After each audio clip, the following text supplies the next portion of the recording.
In today's video, I will walk you through how to retrieve deleted or voided transactions in QuickBooks Online. To get started, simply tap the link in the description to create your free account. Once you're logged in, go to the top right corner of the QuickBooks Online interface and click the gear icon. From the menu that appears, select Audit Log. Once the Audit Log opens, you'll see a list of activities and changes made in QuickBooks Online. To narrow the list, click the Events drop-down menu. From the available options, select Deleted or Voided Transactions. The list will now show transactions that have been deleted or voided. Review the entries and find the transaction you want to retrieve. When you locate the transaction, look for the View option next to the entry and click View.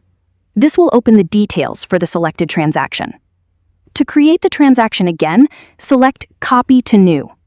QuickBooks will use the details from the deleted or voided transaction to create a new transaction with the same type and information. Review the new transaction and continue managing it in QuickBooks Online as needed.